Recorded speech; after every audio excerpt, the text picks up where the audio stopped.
진짜 역대급 소식입니다. 삼성전자 주주와 국내 증시 투자자들 모두가 알아두면 좋은데요. 드디어 정부에서 공식적으로 금융투자소득세 폐지법을 이번 정기 국회에서 주요 법안으로 추진하기로 결정을 했습니다. 결국 이러한 부분은 삼성전자의 주가에 긍정적인 흐름을 만들어낼 중요 포인트가 될 것 같은데요. 이와 관련해서 오늘 금융투자소득세와 삼성전자의 주가의 상승에 영향을 줄 수 있는 이슈들을 분석해 보려고 합니다.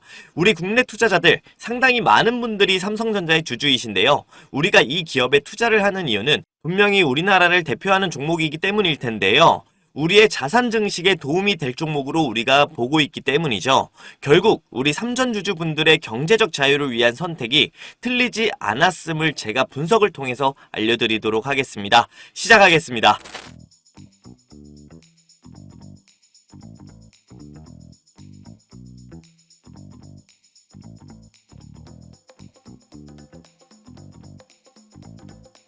안녕하세요 주주님들. 데일리스톡의 당신의 하루에 꼭 필요한 투자 파트너 니즈원입니다.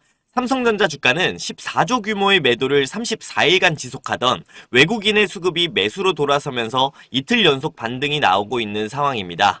이런 타이밍일수록 우리는 외국인의 매수세에 집중해서 향후 주가의 방향을 체크를 해봐야겠고요.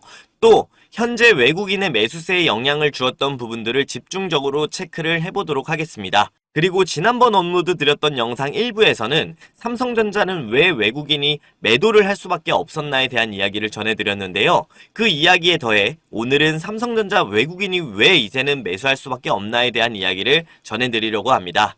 자, 삼성전자 차트를 먼저 보도록 하겠습니다. 역시나 삼성전자라는 종목, 우리나라를 대표하는 반도체 종목인 만큼 우상향하는 모습이 매우 인상적이죠.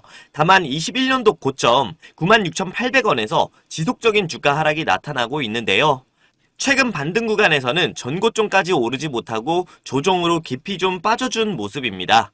21년도 고점과 이번 고점은 어느 정도 공통점이 있는데요. 두 시기 모두 외국인의 매도세가 시작될 주요 매도 포인트가 있었다라는 점을 볼 수가 있겠고요. 우선 첫 번째, 21년도 고점 부근은 사실상 우리나라의 가장 피크의 순간이었는데 이 당시 우리나라에서는 금융투자세를 도입한다라는 이야기가 나오기 시작했죠. 금융투자세가 결국 5천만 원 이상의 금융소득에는 과세를 하겠다는 이야기이다 보니까 지금 우리나라에 세금이 없는 부분이기 때문에 투자를 하고 있는 투자자들이 많이 계시거든요. 특히 장기 투자자들과 아니면 큰 머니를 운영하는 외국인 투자자들이 있을 텐데요. 이때부터 본격적으로 코리아 디스카운트 요인이 발생하면서 셀코리아에 진입하는 근본적인 시작 구간이었다고 보시면 좋고요. 두 번째로는 21년 8월 실질적인 하락기로 들어선 순간인데요. 이때는 미국 연준에서 금리 인상 결정을 한 데에 따른 우리나라 금통위에서도 금리 인상을 발표를 했었죠. 코로나 이후 유동성 공급 정책을 펼쳐오면서 경기를 활성화시키던 국면이 초인플레이션 우려감으로 번지면서 시장의 우려감으로 나타나기 시작했고요. 이에 따라 정부는 금리 인상을 통해 인플레이션을 통제해야 한다면서 시장에서 유동성을 걷어들이기 시작한 것인데요. 본격적으로 긴축 정책이 시작됨을 알리는 신호였고 경기 호황기의 엔딩을 맞이하면서 경기 하락기가 시작된 것이었죠. 이렇다 보니까 전반적으로 금융시장에서는 주식 투자의 메리트가 줄어들 수밖에 없는 요인이 되었고요. 외국인 투자자 비율이 50%가 넘는 삼성전자에서는 이러한 점이 반영되면서 외국인들이 본격적으로 매도를 하게 시작된 그런 이유가 되겠습니다. 이러한 상황이다 보니까 삼성전자 결코 좋은 주가 흐름이 나올 수가 없었고요. 글로벌적으로 인플레이션을 잡기 위해 금리 인상이 결정되면서 전반적으로 주식시장의 메리트는 줄었고 주식 비중이 감소하는 위험자산 선호 심리가 줄어드는 그런 상황이었는데요. 우리나라는 오히려 위험자산인 금융투자에 소득세를 도입한다며 5천만 원 이상의 수익금에는 20%의 세금을 매긴다고 한 것인데요. 금액적인 차원에서 5천만 원 이하의 소득인 소액주주들은 크게 상관없다고 하던 정부의 이야기는 분명히 맞을 수도 있지만 5천만 원 이상의 수익이 나고 있는 큰 머니의 외국계 자본들은 금투세 시행 전 매도를 통해서 20%의 세금을 내지 않는 방향으로 정리하려고 하지 않을까요? 또 같은 20%의 세금이라면 훨씬 더 기대 수익률이 높은 미국 시장으로 자본 포트폴리오를 변경하는 그런 차원의 결정을 하지 않겠습니까?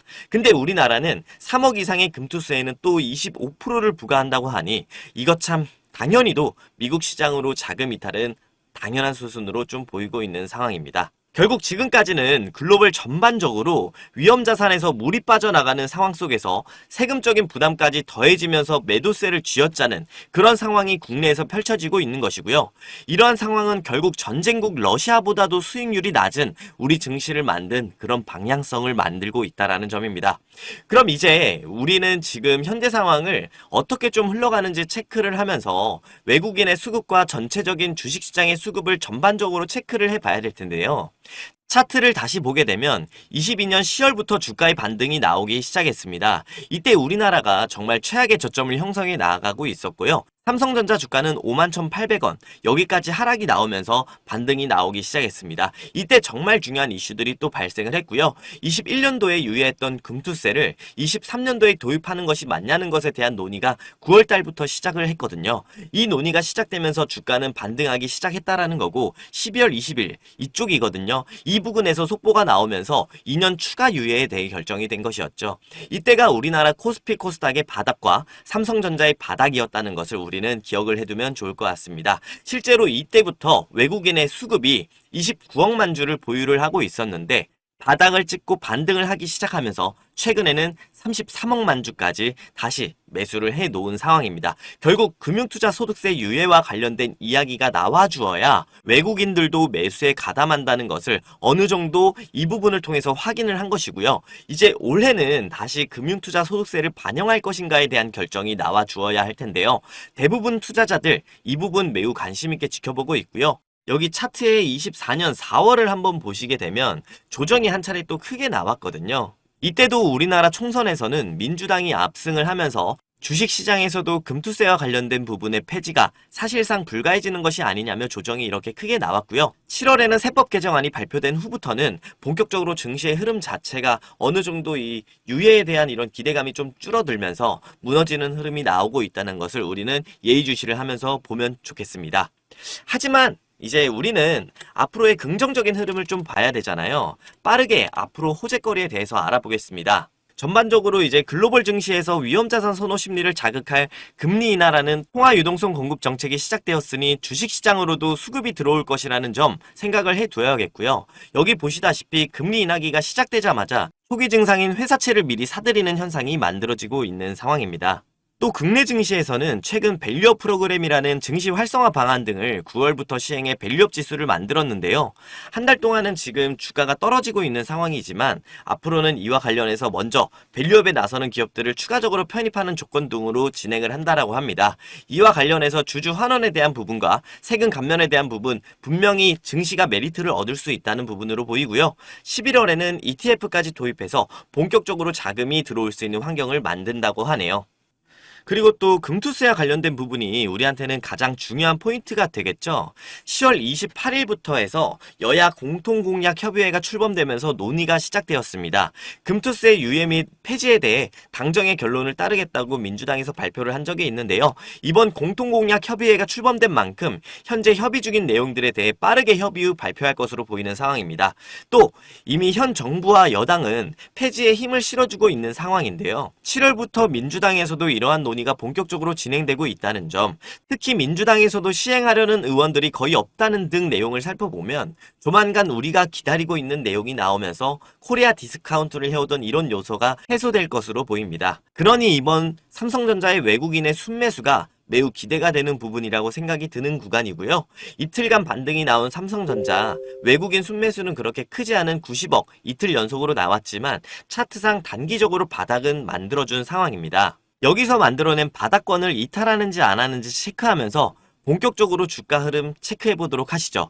오늘 다양한 정책적, 금융적인 이야기들을 제가 전해드렸는데요. 중요한 것은 삼성전자의 주가입니다. 이러한 수급적인 부분이 해소가 되어야 삼성전자의 주가가 지금부터 본격적으로 갈 수가 있다는 것, 이 부분 명확히 우리가 인지하면서 가도록 해야 되고요. 차트상으로는 최근 이렇게 급하락이 나왔던 구간인 만큼 이번 단기 반등 구간에서 최대한 우리가 집중하면서 매수 포인트를 잡아보면 좋을 것 같습니다. 제가 앞으로도 꾸준히 삼성전자에 대해서 안내를 드릴 테니 구독과 좋아요 부탁드리고요. 앞에서도 말씀을 드렸지만 제가 일부를 통해서 삼성전자에서 왜 외국인들이 빠져나갈 수밖에 없었는지에 대한 내용들을 비교적 자세히 안내해 드렸습니다. 그러니까 이 영상 보신 분들 일부 한번 다시 보시면서 리마인드를 이해를 하시면 좋을 것 같습니다.